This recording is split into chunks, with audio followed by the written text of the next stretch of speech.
Call to order the City Council work session for City of East Grand Forks for May 14th, 2024. City Clerk, please call roll.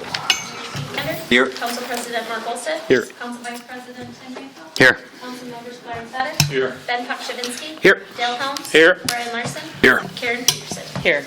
Does term quorum. Number 1, consider Township Fire and Rescue Extension Contract. Chief Boushee. Thank you, Council President, Council. Tonight I want to talk to you about the fire rescue contract with the area townships. Got a couple guests with tonight. Mr. Greg Stocker is a representative and Mr. John Jeffrey. So to begin with, just a little background on the contract. We've had a written contract with 7 townships since 2005. The duration of that contract has been 5-year increments. We're coming up on in 2025, April 1st, a new contract is due. The current one ends. So Mr. Stocker and Mr. Jeffrey took the initiative to get the ball rolling, to get a new one in place. So we've got an offer on the table waiting for your approval. Hopefully, it is a 5-year contract beginning April 1st, 2025, expiring May 1st, 2030, and it is a 2% per year increase. Any questions? Do you have any questions? Thanks for the invitation to come to the annual planning meeting where you guys sit down and hammer that out. I know there was a little back and forth to get to this particular point, and I think it's a good contract. I think it does show that costs will go up a little over time, but if they get a little crazy, I think maybe East Grand Forks is in a good position to pick that up. And again, it's win-win. I know you guys help buy our machinery. Maybe some on the council don't know it, but we have a great relationship with the townships. A lot of you guys are paid on call firefighters, and between that and the shared costs of equipment, it's a really good program. And I want to just thank you for, in good faith, sitting down and hammering this out. And I think it's good to remember, too, the city receives all of the fire aid, and that's based upon population and service area, and each township is 36 square miles. So I would think, Jeff, when you do when the state does the math for that fire aid, that, you know, our service area is helping you guys out. Our population's about a couple thousand throughout all the townships. That's also goes into the formula. And I don't know what you got in the last year, but I looked in 2022, state said that they sent the city 2 checks, one for 65 and one for 13, somewhere in the ballpark, something like that. Yeah, I think we're sitting at 72,000, if I'm not mistaken, roughly.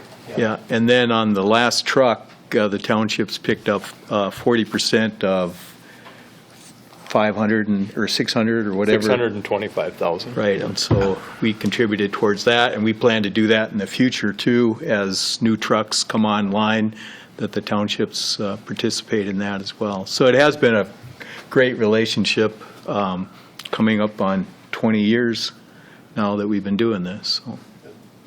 Yeah, I would agree. We've got a very good working relationship, and to keep that intact is very important. Anybody else have any questions for him? Ben. Thanks, Mr. President. I just want to say that I appreciate the timeliness of this contract. It's May 2024, and this is a contract for 2025. So if we could continue that trend of renewing these contracts well in advance before they expire, that would be appreciated. I'll just say that the township because, you know, I want to make sure when I have my heart attack that those guys are showing up to take care of me. I don't have to rely on Greg or somebody. Yeah, right. So we always make sure we keep this timely. Yeah. Anybody else have anything on this? I see none. Appreciate it. Thanks. We'll move on to number 2, a discussion to raise awareness of school bus stop arm violation. Reid Huttunen. All right. Thanks, Mr. President. We had invited Cody. I apologize, I don't know how to pronounce his last name. He's the new transportation director from the school district.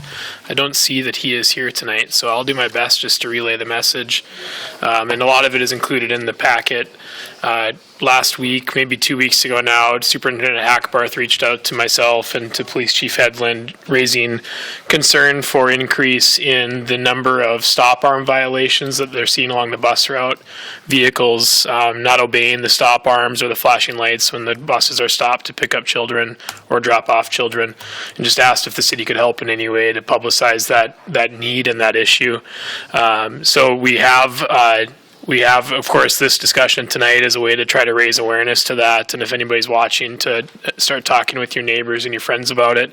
The police department also has made some Facebook posts on social media asking people to obey the stop arms when they are out, or the flashing lights when they're flashing. And then they also have talked with Cody directly, the police department has, about some areas in the community where they may be seeing an increase in those violations, and they've increased enforcement around those areas for what's left of the school year to try to be able to crack down on that. So open to any questions there are, but more than anything, no action needed on this, just to raise awareness to it. Mr. Riepel?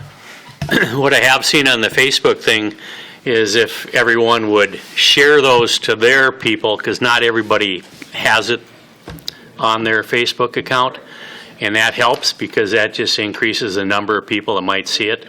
Our neighborhood's quite aware of it because we got 2 to 3 school buses that actually stop in it, so it's good to see. We need to get it done.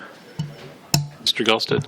I just wanted to make a comment. I did have the police send me a copy of the calls for service on stop arms, and from 2021 and 2022, and I'm not sure if it's because maybe they have video now on the buses, but 2021 and 2022 there was only about 4 citations in each of those years. Last year there was there was 30 some, and we're on track to go over 30 some this year already. So it was a little bit alarming to me because a lot of them I don't see because they pay them right up front and they're not prosecuted. So when I saw this come forward, I said, I'm not seeing a whole lot of this yet. And then when they pulled the calls for service, it's significant. So it's a big danger factor. I think people have to be more cognizant of it, and it doesn't take much just to slow down or change your route, you know. Thank you. Peterson? Is there some way to reach the 16 to I'm just curious if the city or the police department has some type of Instagram or Snapchat or some other type of social media. I think it goes to Instagram too from Facebook, so they're on there also. Yep. Sure. I see their stuff. Yeah, it's a fair question. The city doesn't have an Instagram or a Snapchat, but we can relay that message back to the school district too and see if they have any means to help. Yeah. Communicate that in the school system. Yeah. And maybe they are. I don't Right. know that for sure, but that's definitely a population that I could see. Do you know in your statistics, Ron, as far as what the ages of the violations are? And is there some way to find that out so that you can reach that demographic? I mean, I guess we could look at it because on most of them there's names. I didn't bring that here to publicize the names of the individuals, so I could find that out, but in the information that I had, it just wasn't in there. I just asked for names. Yep.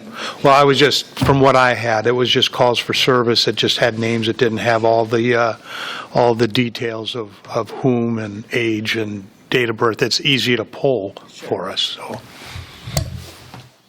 At this point in time, the police department, we don't have anything besides Facebook as far as social media goes. So we're somewhat limited on that, and just the way our shifts work, it's hard to get things out sometimes. So we try to get things publicized as well as we can on Facebook, but at this point, that's our only social media. As far as Mr. Galsted's comments about the video, he is correct. I don't know if the school district, somebody from the school district would probably have to answer that better. I know they did a couple of years ago start adding cameras, so I think that's definitely made a difference.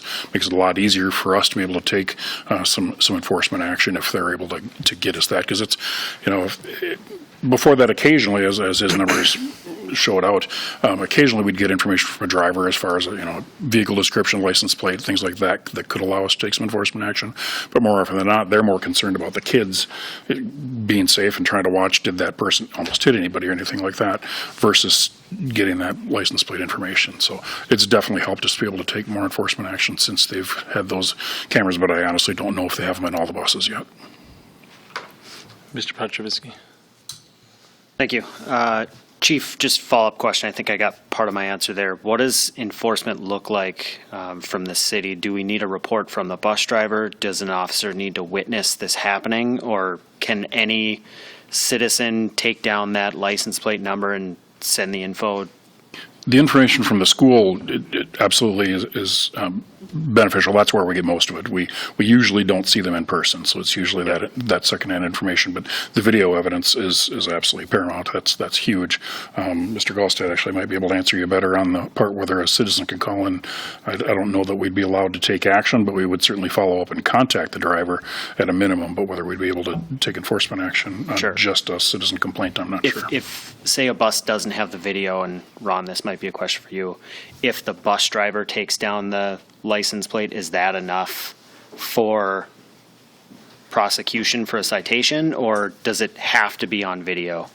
No, it doesn't have to be on video. Prior to video, that's how we ended up doing it. The bus driver would take down the video, would take down the information, take down the license plate, and just kind of a description of the car. Then what we would end up doing is the police would run the license plate, find out who was the owner, and we would take it from there. And you can be prosecuted because I do have an eyewitness that can testify to the stop arm violation. Now with the buses having the video, I've got everything on video. Typically I have everything that I need, and then we prosecute it that way. And there's not many people that fight it when they know we have the video. So. What's the fine? Statutorily, it says minimum mandatory $500, so it's $585 for every stop arm violation. You have 500 plus 85 on every file, no matter what it is. And that's typically what someone pays? Yep. Dang. All right, thanks. Anybody else have anything on that? I guess I would toss in, talking to the school board, Amanda Holwager and I had this conversation several months ago. I know they're wrestling with it too. So we're all kind of racking our brain to how can we get ahead of this and keep the kids safe. So just maybe the media will even pick up on it, knowing that several different jurisdictions are looking at it now, and just kind of help educate our people a little bit. And just to add on to that, this was just brought up by the city of Crookston. The city of Crookston is doing an awareness plan as well, because they've had a lot of stop arm violations in the last couple of years, and they're trying to figure out a way to get it out there and prevent that for the safety of the kids. Ben? Yeah, I don't know if May is a little too late to be working on this now. I know there is some summer school that's going on, and kids are going to be bused, but probably not as much. But I think come fall, we should really have some sort of a plan in place to really get, the attention of this out to everyone. We'll plan on doing some more publication at a minimum on Facebook and maybe on some other avenues in the fall and doing some renders. I would think that the school district will be doing the same thing. Thank you so much. Appreciate it. Okay, move on to number 3, discussion on building official position. Jeff Boushee and Nancy Ellis.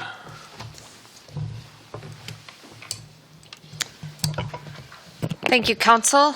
I think I'll start, and then we'll kind of tag team if need be. In our RCA, and plus you've been notified by email, we were given notice by WIDSETH on May 1st that they were terminating their building inspection contracting services.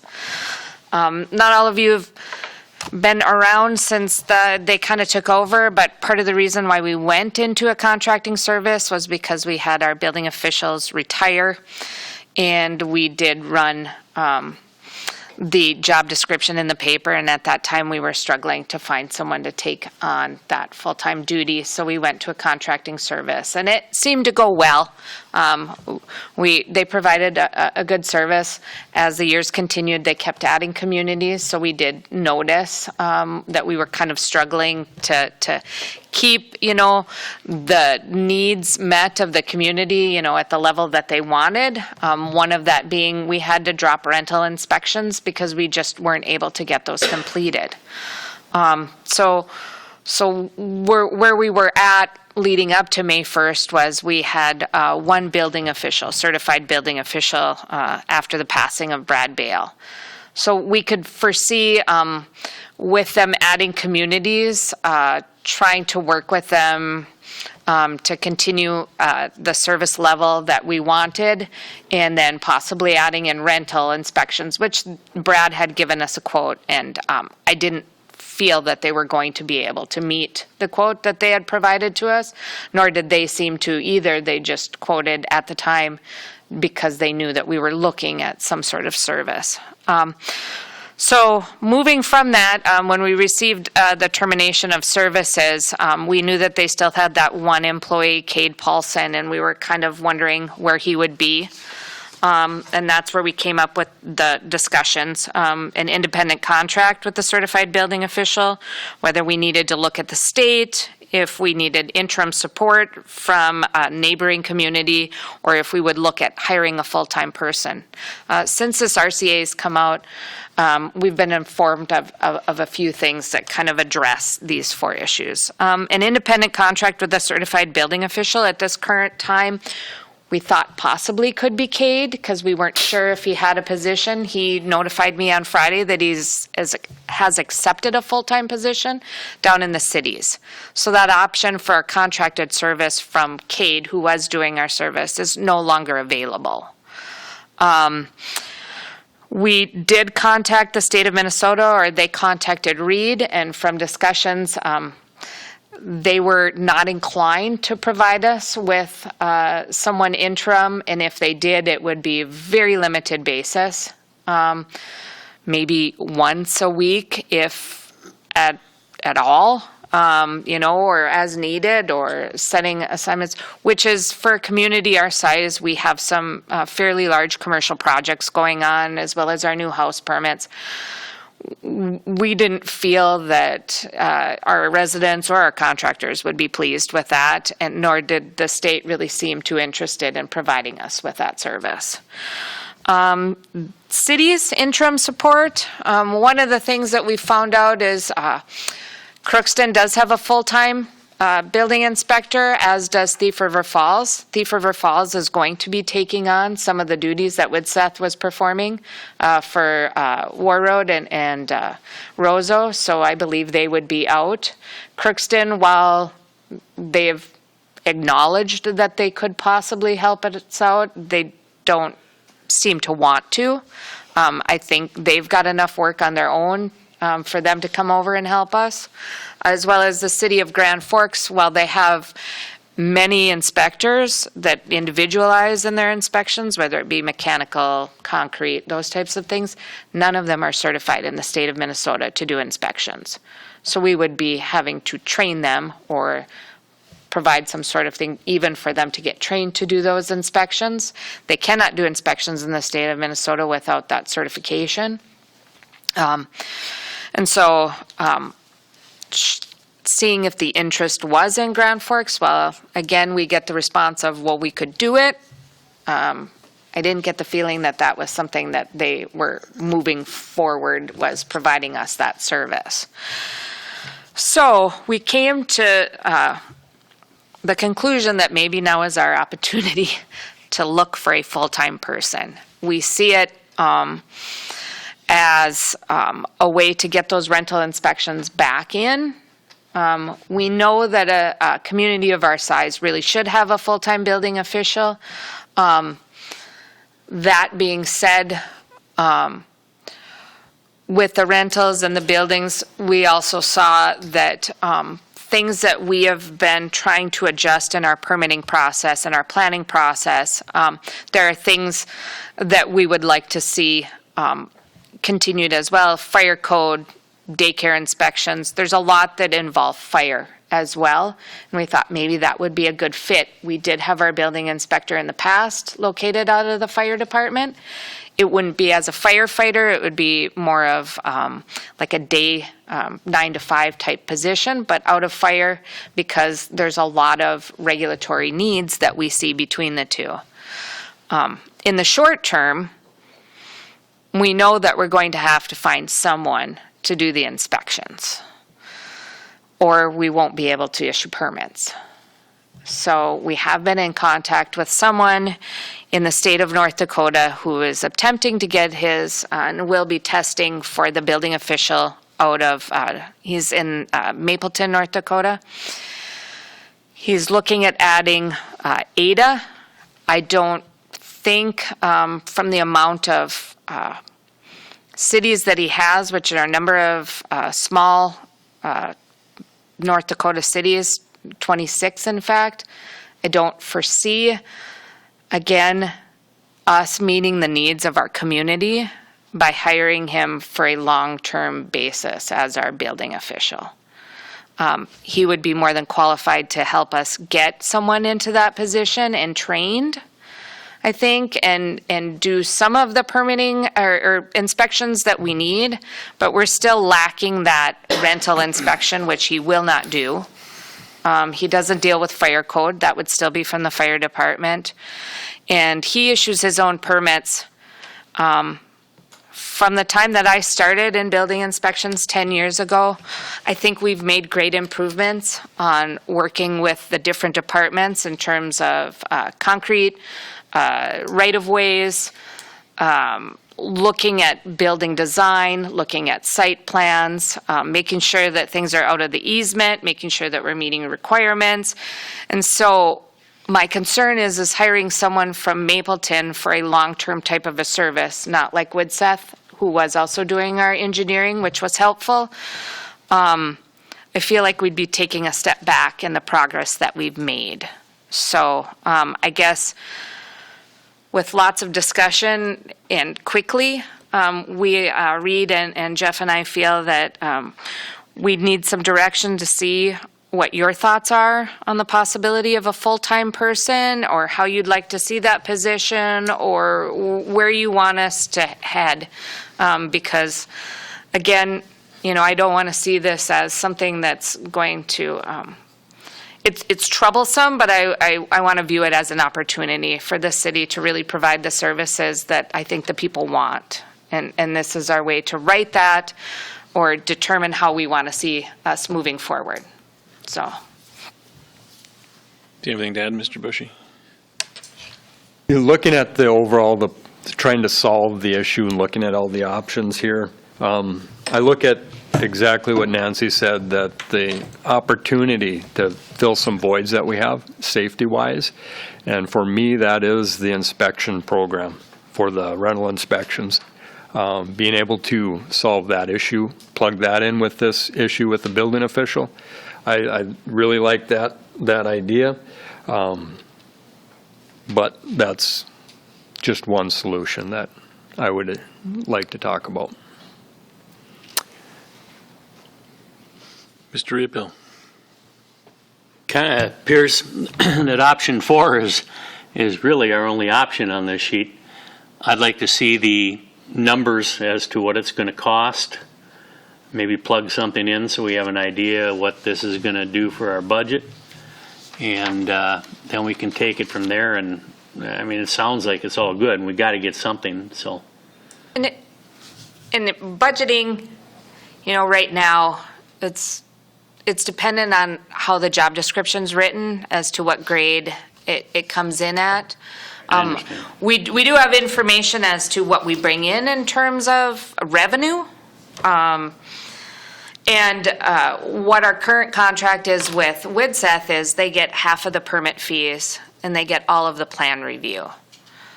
We pay them, so it's very dependent on the year and what they receive.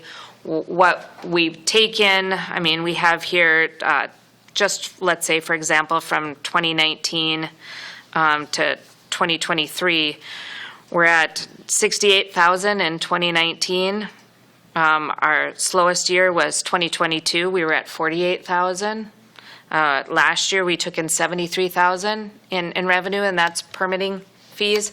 Now, they weren't getting all of that. I know we did not pay them 73,000 last year.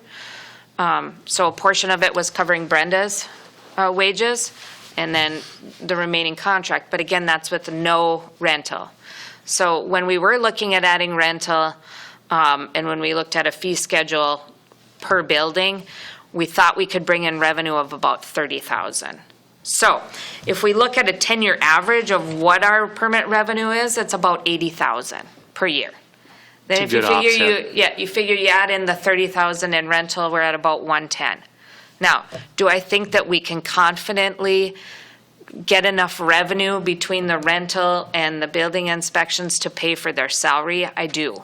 It's just a matter of those benefits and how it's written and who we hire and how that comes into play. Because again, it's all dependent. We did raise our fees this year. So for the first, through April, we're at 16,000. So almost 17,000. Okay. And I know we've issued some large commercial permits.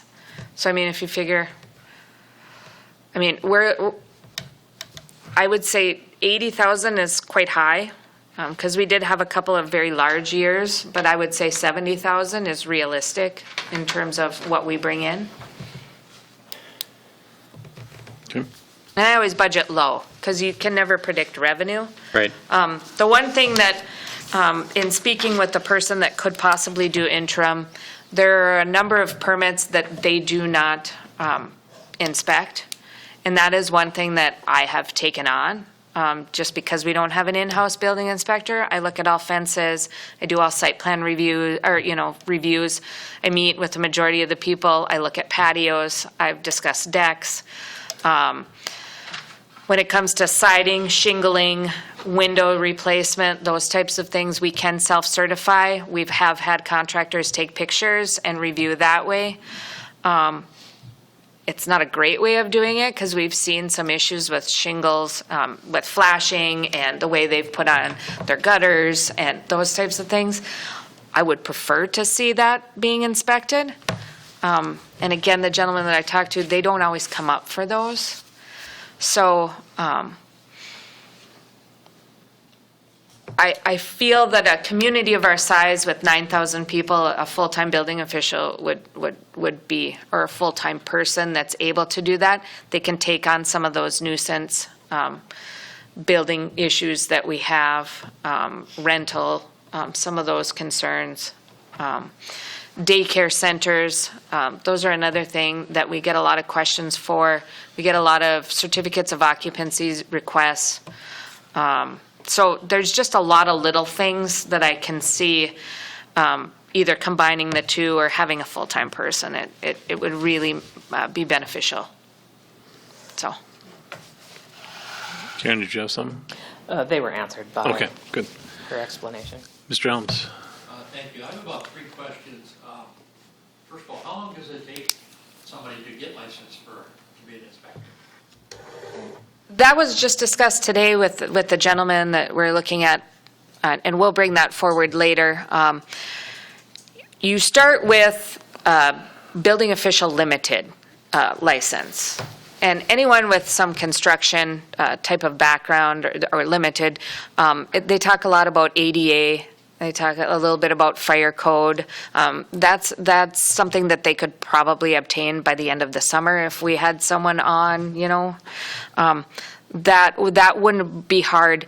Where you run into the issue is trying to get that certified building official license.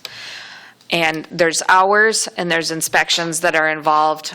If we were to hire someone even in August or September, I don't think they'd even be fully certified by the end of next year's building season. I would see getting someone certified as a building official as a 2-year or a 2-year building cycle type of a scenario. So, but that being said, They do have somebody that's capable, we need somebody that would be capable of overseeing them. The state would do that. This gentleman that could possibly be our interim, he would look at possibly mentoring. It's really up to the individual. One thing that we were looking at is 18 months, setting it at 18 months, hoping that we could get a couple of building cycles in for that, so. And Chief Boushee, do you not have a fire marshal right now? Fire chief is responsible for that. I'm doing that right now. Okay. So if you had a full-time fire marshal, or is that what you're looking on this, is to make, kind of a Part-time with the building official. between the two of them, yeah? With the, Does that fire marshal, do they have any resources or any income coming in that things that they do? Like, with the rental inspections, that would be run through that position. okay, There would be revenue there. Also, the benefit of having that person at the station, if we decided to go that route, is they'd be available for calls during the day. That would help a lot of our issues with our OSHA requirements. It may even help offset a little bit of cost with our medical calls out in the rural, where they can stand by for that. But the rental inspections are appointment-based. That's the issue, why we need somebody to do that. They're appointment-based, as well as the DHS inspections we're doing now. I have one qualified person to do that, and it's by appointment only. So that would help bring some consistency to that program as well. so when the fire department goes out and does inspections, they kind of do routine inspections, is that something that's totally different from this, or is that? Yes, for the most part, we're doing fire safety inspections in our commercial buildings. We're not doing the rental inspections right now. It's fire safety related, but it's a different occupancy. Okay. In terms of like long-term revenue that they would bring in from the fire side, I'm not so sure. I do know that there are grants available through the Department of Labor and Industry to pay for training and or someone to mentor, so that whatever we would need from that point of view, we could apply for that grant and get that, because the state of Minnesota is very limited on the number of certified building officials they have, and they're looking for more. So they do have money out there to help us get that person certified through the training and those types of costs. So. And then one other question. You mentioned awful lot of different cities and stuff. You didn't say anything about Polk County. Do they have anything? The county itself have anything that would be able to? They do not. When I worked for Polk County, we issued land use permits. Okay. They do not issue building permits. Okay. Land use permits only look at site plans, so it's done from a planning type of a aspect. One thing that I know Grand Forks looks at that we weren't able to look at, but I think with that combined fire and building again too, is when their fire department goes to their planning office, they're looking at site plans, they're looking at plats, they're looking at locations to put fire hydrants, hose hookups on buildings, those types of things that, again, would be another added service that I feel would be beneficial. We see a lot of old buildings where the hookups are in the back and the alley isn't wide enough for a truck to get down, because when you're thinking construction, you're not thinking in terms of fire or safety. So it's always nice to have that backup, somebody that's looking at both of those things. Sprinkler systems, though, there's really a safety component that would be beneficial with a fire marshal. Whereas if you're looking at it from building code, you're looking at it as what is the minimum that's going to meet code. They're not as concerned about hookups or, locations, those things, so. Anything else, sir? Yeah, I'm just sitting here thinking that Mr. Riopel said number 4 is our only option. I guess I'm thinking about the whole city here, and I understand that we need this. if we can find somebody interim thing for a while, I don't think that, at least I'm not ready to move on this, at the next meeting to approve this. I'd like to, a little more consideration, information. I think because the reason I'm saying that is because we've been putting all these other departments, it's been trying to get employees and help to help do things, and we've been putting them off, telling them we got no money to hire and we can't replace and we can't do this and can't do that. So I'm really kind of... And that's understandable. The problem is we have nobody at City Hall or in city that is a certified building official. Like, there's no one that can do that. So we either have to look at, in terms of interim, I think we could hire someone interim and do interim like we did with Seth.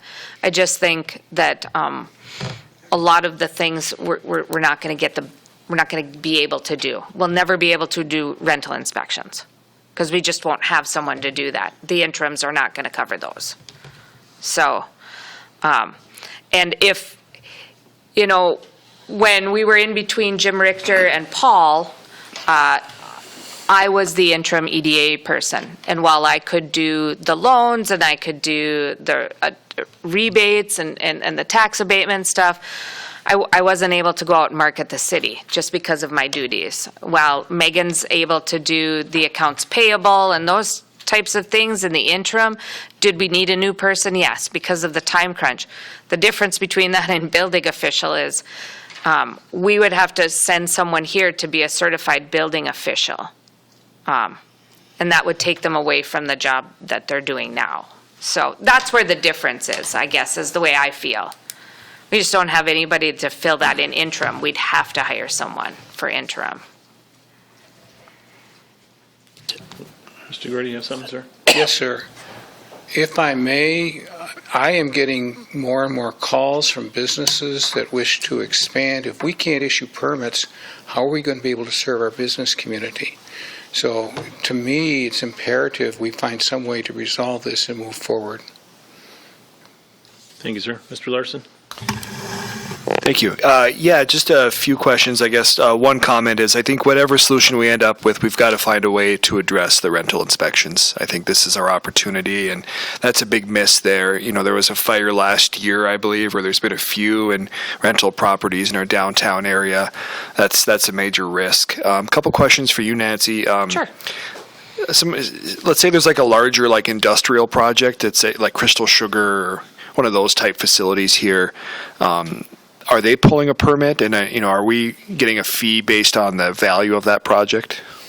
It depends. So with Crystal Sugar, if it's a plumbing permit, there are certain things in commercial or industrial that they have to go through state review. So when they go through state review in terms of plumbing, they don't take out a permit from us. They take it out through the state. It's the same with any sort of, like the schools, NCTC, those are all state permits. They have their own state inspectors for those. Construction-wise, yes, they are taking permits out, and we are going and reviewing the construction. For example, the storage units over there that were just built by Jake Green. We're looking at the construction of those. We're looking at how the firewalls, we're looking at the framing, we're doing all of those things. But because they're individual plumbed, that had to go back to the state. So it's very dependent on what the use is, what their assembly or occupied use is in terms of the state building classification, and then who issues what permit. So. Okay. And then related question on some of our more like civil or municipal projects, concrete repair, things like that. Quite often the engineering firm has testing and inspection in their overall scope of services. Would there be an opportunity to keep some of that inspection work in-house to try and cover the revenue for this potential position? So large projects that require construction, like streets and highways and that, yeah, that's added into it. We are still, Jason and myself and Water and Light, we all work together for curb cuts, driveway aprons, sidewalks. We're doing a lot of that review to make sure those things are in place. We still do, where one of our issues was before, private lines running from a curb stop into the house. We're now, I think they're still going out and GPSing those. I think Water and Light is. So we're doing that in-house without using our building inspection services. There's a lot of stuff that we have worked through. We have a specific list as to who does what inspection. I go with Water and Light and do all of the fence inspections, sheds that are non-permitted, but location-wise. There's flatwork concrete I've done looking at. Jason and I have gone out for the levee inspections, toe of the dike. So there's a lot of things that we're trying to do without the building inspection services that we're trying to keep in-house. Sure. So. And my question was more from an angle on a revenue standpoint. Revenue? Is there opportunities there where we're currently outsourcing some inspections through some of our projects that could be kept in-house if we fill this position as proposed? Well, our building inspections is not going out and doing inspections there. It's Tom Stenseth. So it's, so the larger inspections like that. Like the rebar on a pre-pour inspection, formwork, things of that nature that maybe Widseth was or does for us now. They're not taking out permits for those. They're not, okay. So, no. Okay. No. All right. No, we're any permits that we're issuing, we're trying to do what we can without paying Widseth for those. But in terms of large projects, those inspections, we're not taking the permits, or they're not taking the permits out from us for those, I should say. Thank you. Yeah. Mayor. Have we, and I don't think I heard it tonight, have we taken a look at what this position pays in similarly sized cities to us? Have we gotten that number? Yes. Okay. Yep. I'll let Reid. Yeah, I did get that number. I don't have it with me tonight, but generally we were looking at this position in our community being somewhere in a grade 16 or grade 17 area. That would be comparable to what it's paid in, say, Crookston, Thief River Falls, or other similar communities of our size. What that means for a dollar amount per year, I'm thinking total compensation now. Total compensation is probably $100,000 to $120,000 a year. So the wages in that is 70 to 85, 87 in that area. Thank you. And I know we're not doing this, but I guess I'm saying this for our residents to hear. We're first looking at the need. What is the need? What is the need in fire? What is the need in rental inspection? What is the need in building new buildings or doing additions? And then we're asking ourselves, okay, inside of that need, how do we fund it? We're not, for example, trying to put the screws to landlords and say, hey, we're going to make you pay for these rental inspections so that we can have our building official here. I know we would never do that. Sometimes as a landlord, it has felt a little bit that way, but 99% of the time, what you realize as a landlord is these things are to the benefit of everybody. There was a time when we were evicting a tenant about 20 years ago for non-payment, and we ended up in small claims court. And the tenant said, this place isn't even habitable. So that's why I'm not paying my rent. This place is not even habitable. We had just passed the inspection like a month earlier to that unit. To every little thing, we had the detailed report of that inspection to that unit with everything in perfect condition. So these are the ways that this actually favors everybody involved. When we do a good job as a city, we're taking care of our residents, yes. We're taking care of our landlords.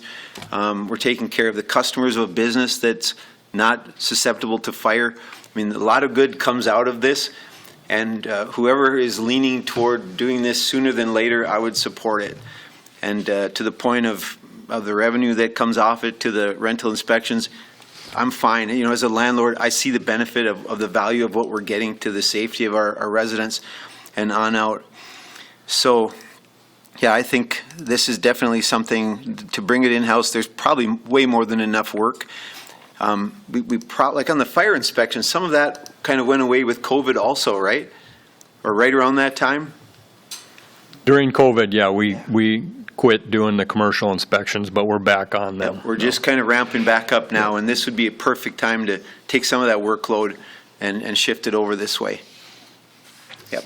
I'd sure favor it, however we can do it in an orderly way, sooner than later. Anybody else have anything? I think we need to, we need to look at it. We need to make sure that we are doing it wisely, though. I think we need to make sure that we get more information on the pay, I guess, and get it pointed to make sure that's where we should be. If there's enough, I guess, fee that we get in for the services, I guess it's a win-win that we have this so we can continue to do the inspections, continue to do the permitting to make sure that we're taking care of the city. So we want people to build, we want people to live here. I think it's something that is a necessity. So, but we need to walk through it. I agree, maybe what Dale said, we don't want to rush to it right away, but let's see if we have a Band-Aid in the time being and then move on from there. So,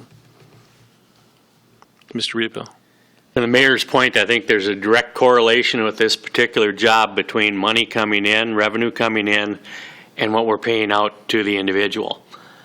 We don't have that with all our positions in the city, but this is one that we can directly account for. And if we can even do 50% of what that salary and wages are going to be, it's a benefit to everybody in the community. I do believe we can do that. I do believe that we would take in enough revenue based on what we have in the past, and what we would even add with rentals, which would be, I mean, and when we looked at a fee schedule, it was based on the number of units in the building. So, you know, duplexes was this amount. The one thing that we heard is nobody had an issue with paying per unit. What they had an issue with when we did inspections was that we were not capable of inspecting every apartment.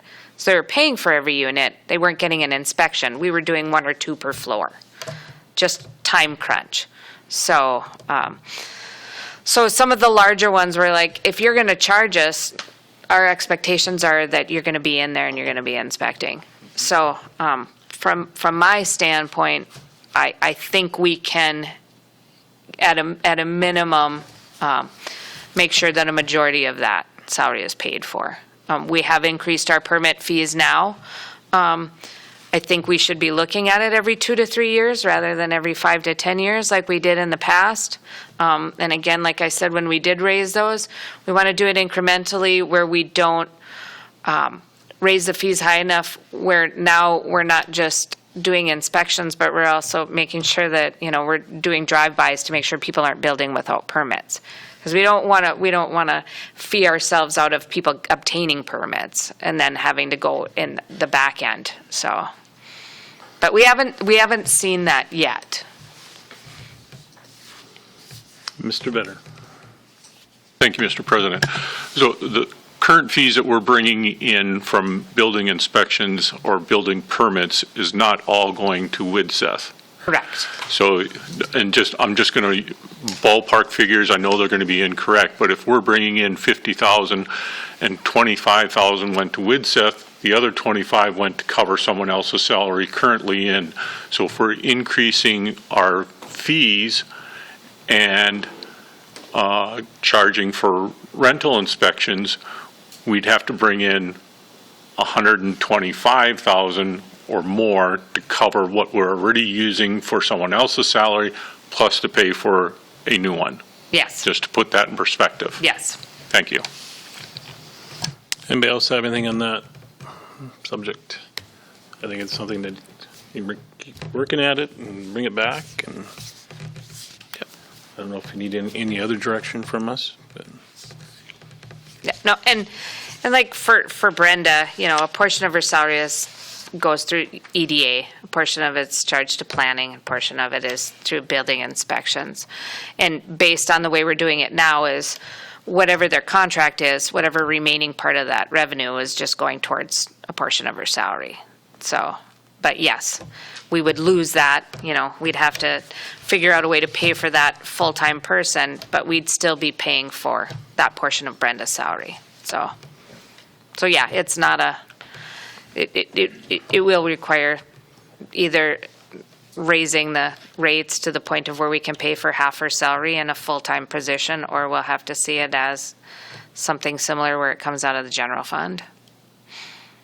I think it's going to have to show as, the total of whatever we're currently paying Widseth plus any additional revenue we can garner, right? Those are the two numbers that'll equal what's available to this position.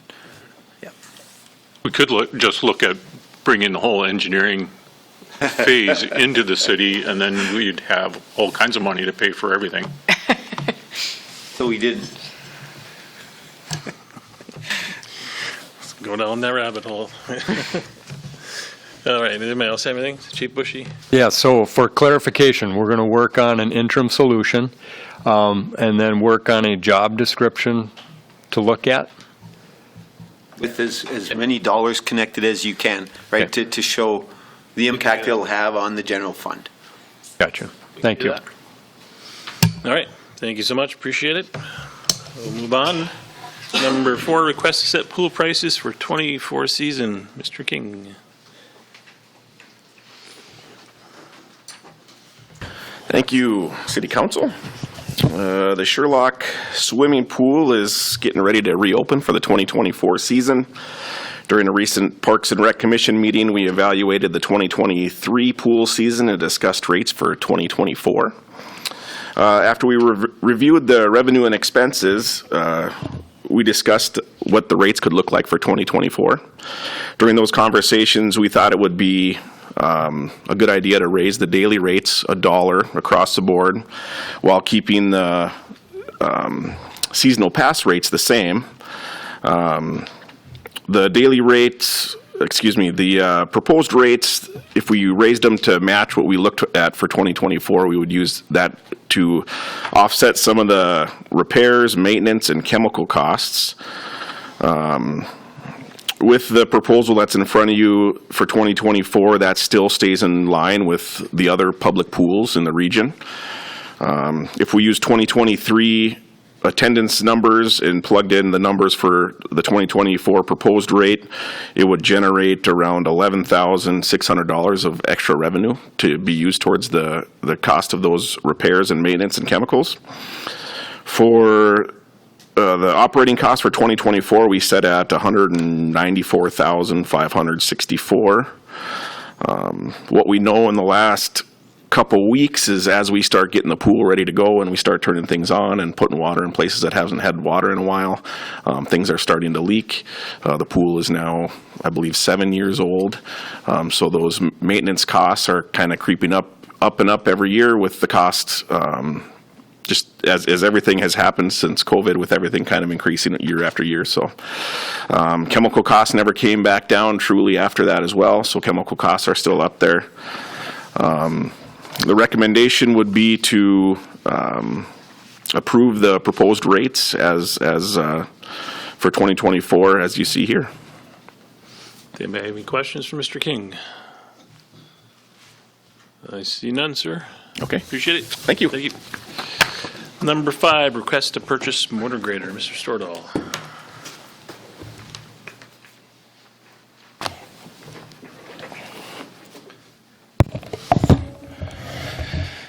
Thank you, Mr. President. So the city budgeted $400,000 to replace our oldest motor grader this year. We got pricing through the state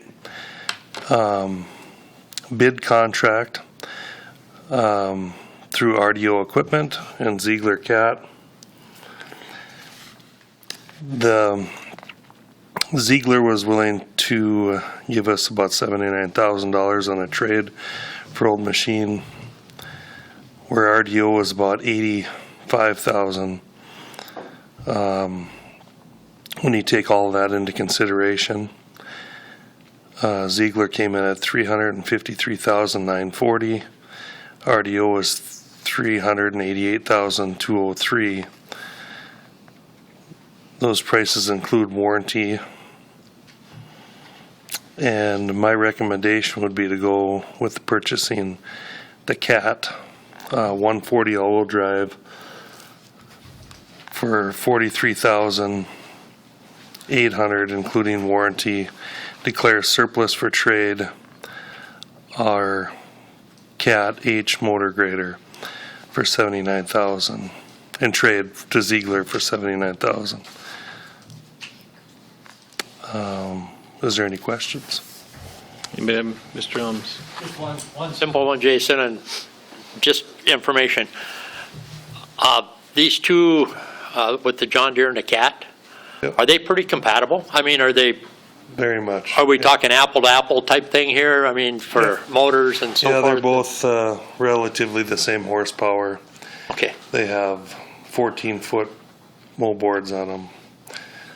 It'd be the same wing on both of them, tires or everything, yeah. Okay. Very comparable. That's what I was Yep.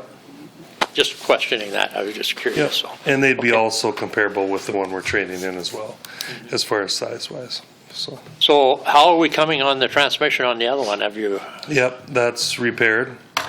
It's back now and in service, and everything's working well. And what year is that one? 2012. 12. So that one will be your old one next then, or? Yeah, yep. Okay. Yep, that's correct. Okay, thank you. Anybody else have anything? I see none, Jason. Appreciate it. Move on to number 6, discussion on 23 general fund. Ms. Anderson?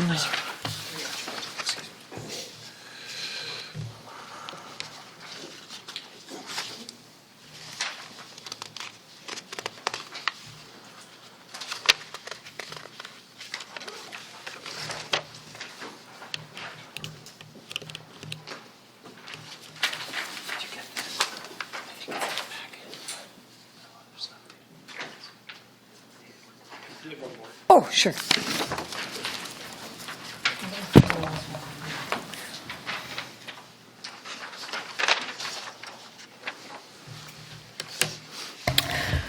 Thank you, Council.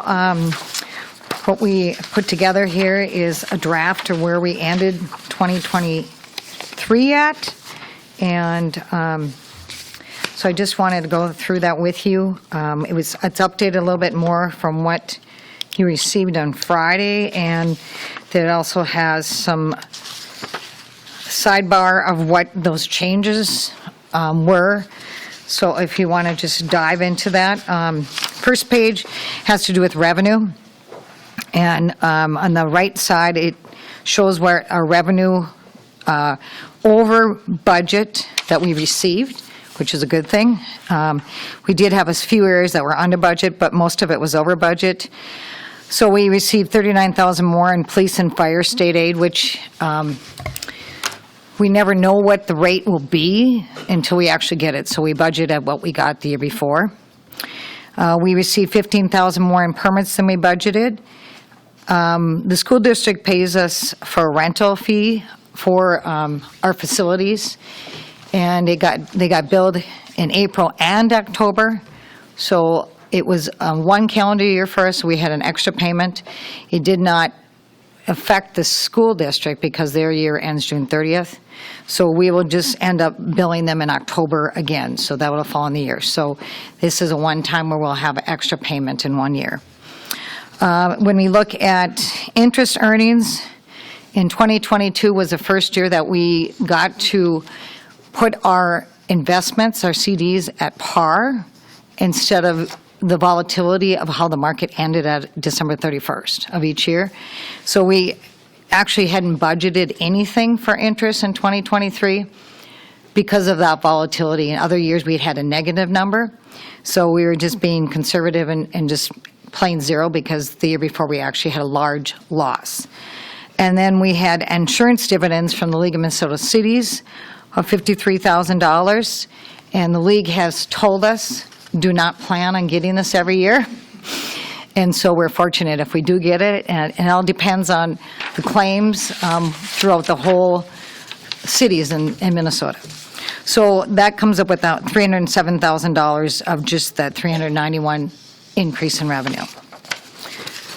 So when we look at expenses, we actually, from what we budgeted and what we spent, we had a savings of almost $800,000. If you look in the first section, and I highlighted them so they're in yellow, so if you look at personal services, which is salary, wages, benefits, workers' comp, we saved $427,000. And I put down next to each kind of general areas, so we have general government, public safety, public works, culture and recreation, and then unallocated, which is just other items. So we all know that in the general government, we had our city administrator and our county technician. The county technician was gone for 9 months. Our city administrator, we had interim, and then we had a new one, which came in at a different rate than the other. So we had savings in that department alone of about $93,000. Public safety, most of their savings for fire and police and building inspections and traffic engineering, we had savings of $64,000 for workers' comp. The year before, our workers' comp for fire and police went up drastically, and they had told us to plan for a 15% increase, so that's what we did. Fortunately, the fire and police didn't go up as much as we expected, so we saved $64,000 in workers' comp. Public Works, there was a variety of accounts that we had savings in. Part of that had to do with shuffling of staff again. So we actually had savings in the admin part, in streets, and in mowing. Part of that has to do with weather. So depending on how our weather is in the winter and in the summer, so we saved $35,000 just in mowing with part-time personnel and regular personnel and such. And then in culture and recreation, we saved in a multitude of accounts in that. For example, we had our skating attendant, since we didn't really have any outdoor rinks, we had that. We saved some in hockey, we saved some in figure skating, we saved in baseball, we didn't have a baseball coordinator. We saved in the parks area itself because we had an opening there, and we also had a shuffling of jobs from here to there and of internal candidates. And also because of mowing and snow removal, we didn't have as many part-time people. So we had savings in there. Then if we go to the supply area, which is supplies, small tools, and those such items, that in the general government we had a savings about 14, and we did have a 10,000 in election equipment that we thought we would be getting billed from the county, never came, so we saved 10,000 there. Public safety, we had police actually saved on fuel, small tools, and fire had small tools. In public works, we actually were over because of repairs. And then culture and recreation, there was just a variety of lots of accounts. Since there's a lot of accounts in the culture recreation, there's senior center, there's the library, and then all of our activities for Parks and Rec. So if you look under services, which is professional services, utilities, those such items. So if you look in general government, we saved 10,000 there, which that is over many different departments. In public safety, we had 72,000. 16,000 that was just in utilities in our buildings because of the warmer weather. And we had 26,000 in police communications and software, and we had 7,500 in building inspection. Public works, there was just a savings of 10,000 in services. In culture and recreation, we had 101,957 in utilities alone. So that was with our arenas, our park shop. That's what we saved in utilities. We were told the utilities were going to go up, but the weather was conveniently nice for us that we didn't do that. Now, we have heard that Excel's rates are going up for this next winter season, so we will have to budget for that again. We'll probably budget about where we were, just because of the volatility of utilities and the volatility of weather. So So typically, we kind of look to see what our pattern has been for the last few years. If we know what the rate increase is, we'll actually put a little bit of increase onto that according to like the higher year. Community development, we budgeted $65,000 for tax rebates. We only spent $26,204. So we saved $38,975. If you go to capital outlay, we actually overspent a little bit on our police vehicle. Of course, when you wait a year or two for vehicles, prices do change, especially when we have to have the add-ons with the sirens and all those items.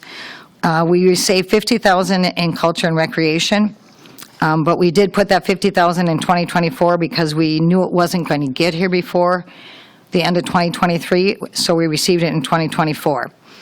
Under unallocated, Water and Light actually has street lighting projects that they will put up, and so they pay for them, and then they actually send the asset to the city. So the $159,000 is part of revenue, which we didn't collect under other financing sources, and then it's also part of our expenses under that unallocated. So the plan is to do Highway 2, I believe, this year. So we did plan for, pardon? Next. For 20, I mean, yeah, okay. So we're planning on doing that, and we'll put that in the budget then. It's in the budget. We'll put it in the budget for 2025. So in transfers, we actually, So next year, it'd start in July, and it'd be 100% funded through MnDOT. We thought it was going to be 50%, but now it's going to be 100. We pay the design and specs, but then they will cover the rest. and if there's any other kind of, when they change out the lights, the LED lights, that is a project that Water and Light does. We keep track of that, and then it actually comes onto the city's books and is an asset under our street and lighting area. So in transfers, actually, if you want, I'll ask your questions here, and then I'll explain the transit, because we have a document on that. Any questions on what I just went through quickly? Anybody have any questions so far? Okay, so there is some document on transit. Sorry, it's not the next item, but is a couple items, I guess. So I put a little information together here. As of January 1st of 2022, the transit cash fund was at a negative $172,000. At year end of December 31st, 2022, it was at $120,000. A transfer was done to get it to the $120,000 because we did have a receivable from the federal government that we hadn't received yet for $120,000. So the transfer was done to get it to be whole to zero when that federal dollars came in. In 2023, we budgeted $100,000, and when we looked at where we ended 2023, we were actually in the hole $127,742.90. So we did put that transfer in this draft so that transit would be at a zero. And it is at zero at this time for December 31st, 2023. In 2024, we do have it budgeted $100,000. And Nancy can explain a little more, but it just kind of with, how we were with COVID, and we didn't, they were going to fund this, and they funded that, and so we're actually back on track where we just want to be at zero, and we have budgeted $100,000 for 2024, and they're actually a little better at telling us what we're going to get and not get. So, questions on transit? Questions on the revenue expenses? Yes. Mr. Mayor. So everybody's clear. The bottom line scenario is we ended the year adding money into our general fund to our surplus a little more than we thought. Yes. Would you please highlight that number in some detail? Right now, it's at $1,063,433, and this is still a draft, so our auditors are still reviewing our books, and we do have some entries that we'll have to do for pension expenses and such, which won't have a huge effect, but there will be some effect on it. And inside of that number, some of those subparts are one-time revenue, like an accounting situation where we got paid twice from the school, a one-time revenue source here that we can't count on from our insurance carrier, but yet we do have this great surplus. The other thing I wanted to make sure to say is it's also a tribute to the lean operation that we're running here with Reid, with our department heads, with every one of our city staff. You know, how many people could have come to the end of the year and said, I'm just going to spend up my budget and call it good, because if I don't spend it, I'll lose it. But that, I don't see that as the culture here at all. I see it as finding ways to save the people money. They saw the strain that we had when we went through the budgeting process for next year, and the response to that was something like this, finding savings here and there and everywhere where we could. And I just want to thank all of our department heads. Certainly thank you, Reid. Thank Megan, our city clerk, and our whole city staff just for helping us get to this point. Way better than the other way, right? What if you came and said, oh, we're actually $1 million in the hole from what we thought? This is way better. Thank you. Thank you. And keep in mind, a lot of it has to do with that personnel, and $427,000 of it is just the personnel itself. So moving on then, we have, we're talking about, let's go to the 705 fund, which is benefit accrual fund, which is a sick leave. Okay, so just to update, last year we did do an entry to get our sick leave level closer to where our liability is, and there is a printout from our system showing that. So I have a 2021 balance, 2022 balance, and 2023. So our cash balance is at $572,594 at the end of 12/31/2023. This is our draft. So our liability at right now is at $770,693. So the difference between our liability and cash is about $198,000. And we have 2024 budgeted for $100,000. So the gap at the end of 2024 realistically is $98,000. So the question to this group is, are you interested in making a transfer at December 31, 2023 of $98,000 to get that to zero at the end of 2023, or start building that in maybe in 2025? So that's a question that you guys can ponder. I don't know if there's discussion on that right now, or if you want to think about that. Can you tell me what we paid last year? It's on that sheet. We paid. The extra that we paid last year wasn't like 400-some-thousand? Was $471,534. And if you look at the liability balance on this printout, in 2021 was $814, 2022 was $799, and in 2023 it's at $770. So it looks to be that it's going down, and part of that is the change in our sick leave policy for employees, that if you are hired after a certain point, you only get half of your sick leave balance paid out to you. So that would explain why it's going down. And if you're a long-time employee, you can only get paid out to either 1280 or 960 hours. So that would be the other reason it's going down. Mr. Vitter. Thank you. In $770,000 liability balance, does that include earned sick and safe time that maybe have to be paid out?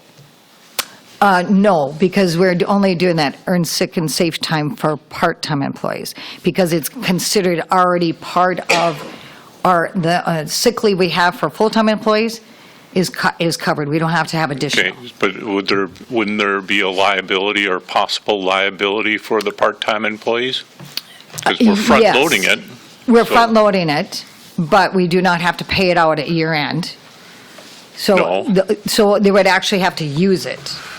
And Reid can explain that better. But it does carry over. Only if they're still employed with us at year end.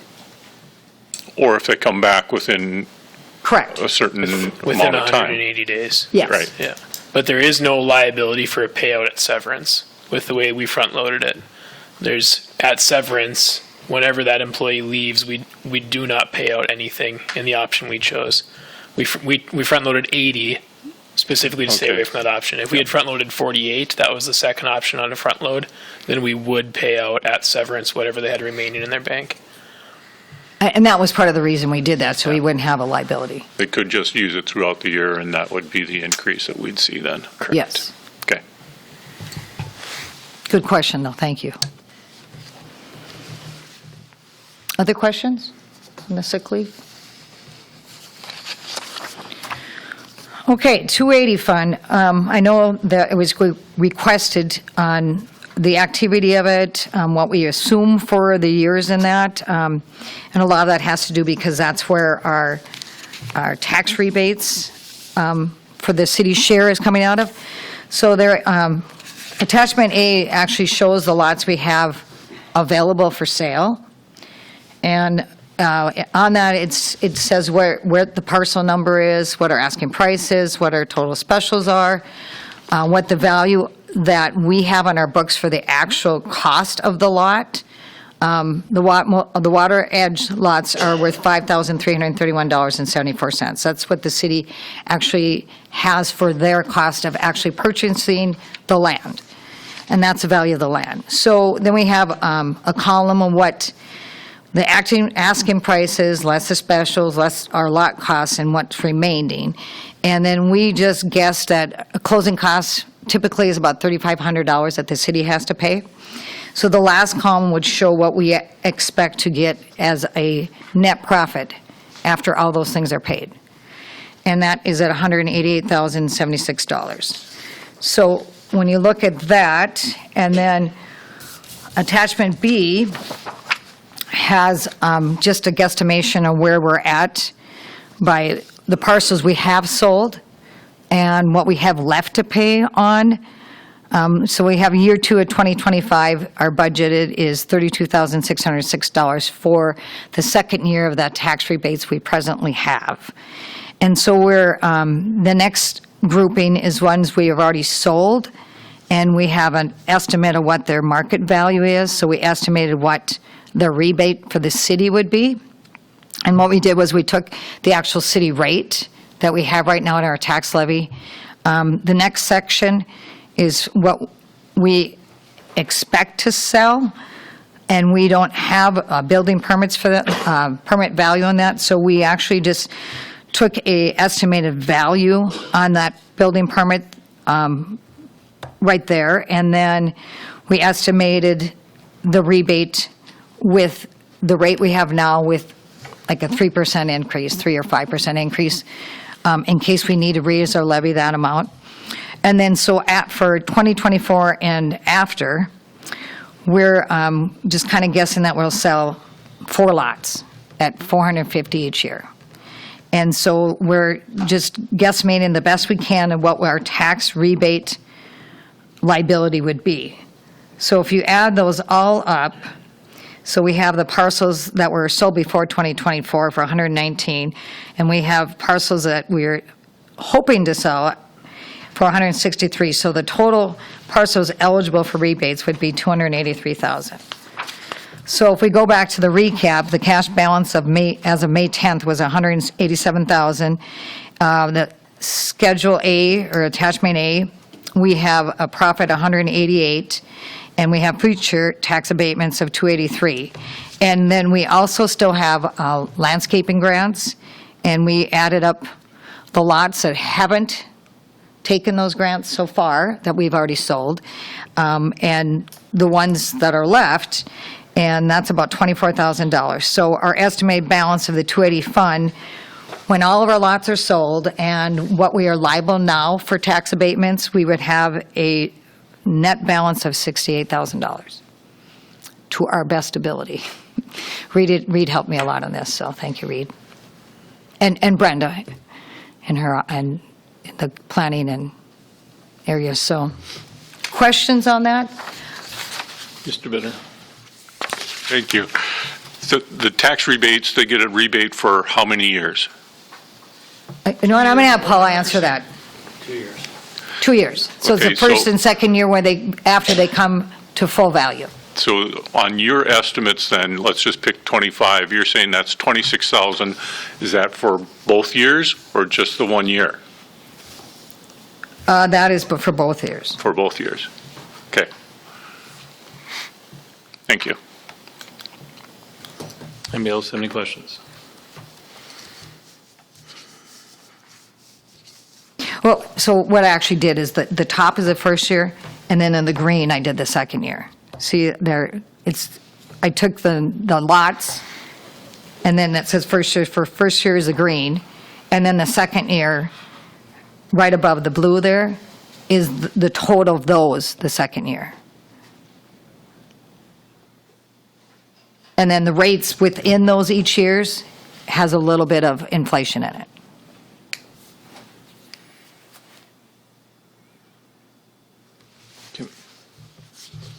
And we did try to raise the value of the homes because we just know that it costs every year more to build a home.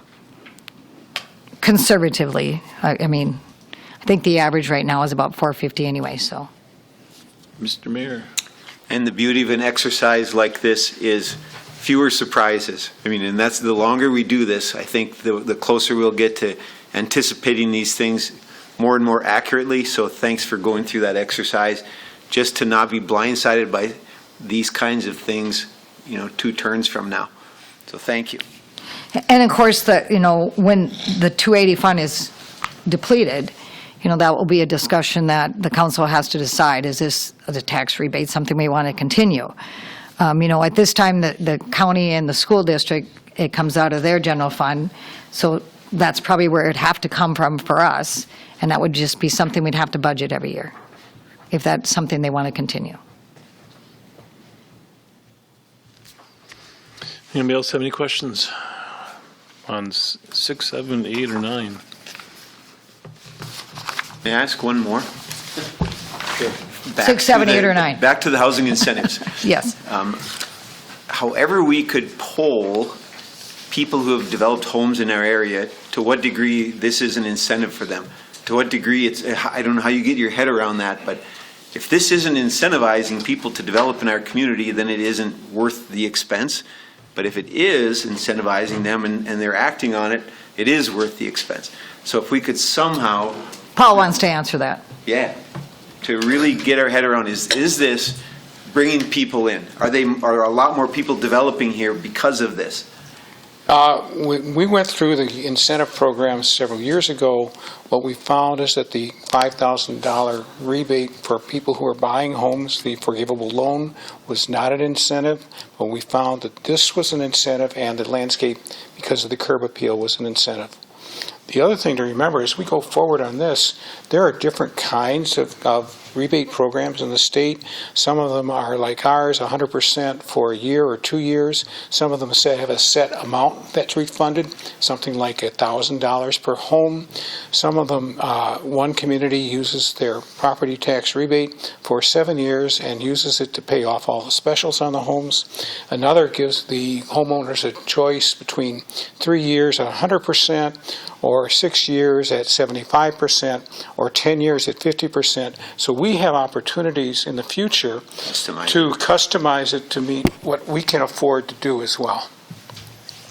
And the other thing is this is not just for city-owned lots, this is for all lots in the city, so it benefits every builder in the community. To me, that's important. I think that very, very important, if we're going to do it, that it's available to everyone.